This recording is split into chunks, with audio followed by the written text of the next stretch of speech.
About 2 weeks ago, I made a video explaining why Outpost 5 could be the plot of land of Kings Island's next major roller coaster, by bringing up a few different ideas of what coaster types could go into the station, with the main type being an RMC Raptor, which I've spent the last week designing this coaster and building the supports. And in this video, I'm going to be taking a deep dive into the design of the layout and the supports, starting off with the lift hill and drop, which is right out of the station, and after your 212-foot climb, you enter into a small right-hand turn that is needed because it leads you away from the Bass Path and into the open land by Timberwolf. Now for the supports of the lift hill and drop. The lift only has a few main supports because it's right over the Bass Path, with one support under the track near the station, and then two supports that go down to ground level, one in the Bass Path with room to still walk by, and one in the area by Timberwolf, with many smaller supports going between the two supports to help support the track, with two supports coming up from that support to help support the rest of the lift hill.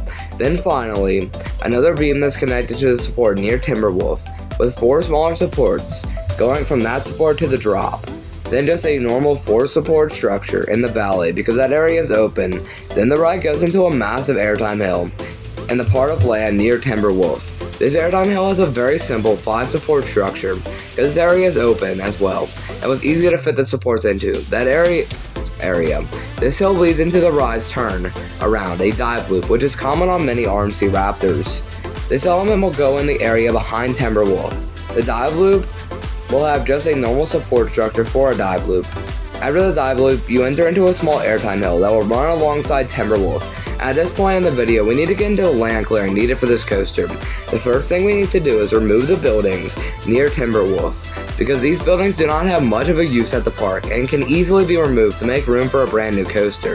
And the final land clearing thing we need to do is removing Blackout, the haunted house that has not been used since 2019. It was rumored to get a new haunt for the 2023 season, but that did not end up happening. So Kings Island may have made the decision to not put a haunt in the Blackout building this year for a reason, but we don't know for sure. But now back to the coaster. This small airtime hill has 3 supports on the hill itself and 1 in the valley to take on the high negative G-forces this hill has. This hill leads into the ride's most important element, the vertical loop, which has never been done on a single rail coaster and really pays homage to Son of Beast, with the vertical loop including the ride's name on the top of it, and having 2 supports on each side of the loop and 2 supports in the valley of each side of the loop, which is possible because this area is very open. It leads into a banked airtime hill that gives some nice negative G-forces, but also some lateral G-forces as well. This leads into the element that I had the most trouble getting right. The original did not have a turn after the hill, and it just went into a 0G stall, but after I made the change to the lift hill to fit it into this plot of land, I had to add a turn to get the coaster to head back toward the station. So I made a small turn that allowed for a stall to be fit in, and I recorded the video for this and thought it was good until I was trying to find the length of the coaster and found out the turn pulled nearly -6 lateral Gs, and that is clearly too high. So I had to go back in and redo the banked airtime hill, the turn, and the 0G stall, and this is what I came up with. The ride still has a banked airtime hill, it just has slightly more banking. This leads into a turn very similar to the turns on the other Raptors that is in the same area where the Blackout building was located. This turn leads into a 0G roll high in the air over the Son of Beast path that leads into the final brakes. Now let's get into why this coaster has the elements it has. First, a 212-foot lift hill. Outpost 5 is 50 feet into the air, so this lift hill is really only about 162 feet in the air, with the added height of the station gets you over 200 feet. Then the turn after the lift hill is needed to get the ride off the Bass Path and into the area by Timberwolf. Then the drop is about 183 feet at 90 degrees. Most Raptors have a vertical drop, and I didn't want to go past 100 degrees, so 90 degrees was perfect. Now to the first hill. I fit this in well because it's high in the air and drawn out, so you can get decently long moment of ejector airtime at about -0.4 Gs in the middle of the train. This hill leads into the dive loop, which is used as a turnaround on all other RMC Raptors, so it made sense to include it as its main turnaround for this coaster as well. This leads into a small airtime hill that gives a nice pop of ejector airtime at about a -1 G in the middle of the train. This hill leads you to about ground level before you fly up into the ride's vertical loop, which is not something RMC has ever done and something that I don't know if they have even thought about for a single rail coaster, but I wanted to pay homage to Son of Beast in some way other than the name.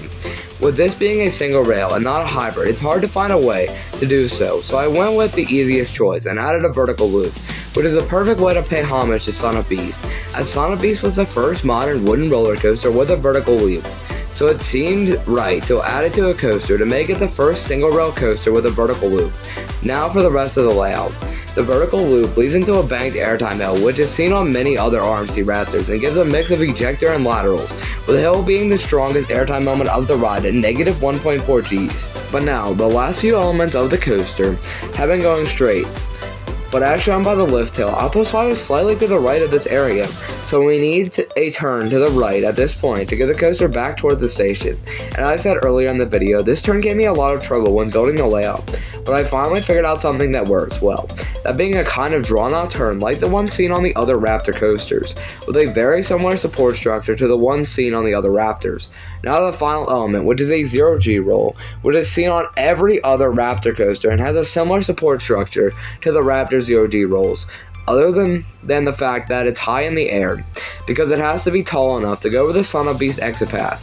The 0G roll leads into the final brake run, which is pretty long to support 4 train operations, to keep the capacity of the coaster decent. Now to the final part of this video, where will the queue line and exit path of the coaster be? First, the queue line will be the same one that was used for Son of Beast, just with some changes to make it hard for people to easily cut in line from the best path, like they did with Son of Beast. Then the exit path for this coaster will be the same one that was used for Son of Beast, just with some improvements, and a new photo system for the building that was used for the Son of Beast photo booth, and some covering over the path for the train that flies above. That's going to do it for this video. Tell me what you think of Son of Beast Unchained. Now enjoy the POV. Bye guys, see you all next time, and for the next phase of this project.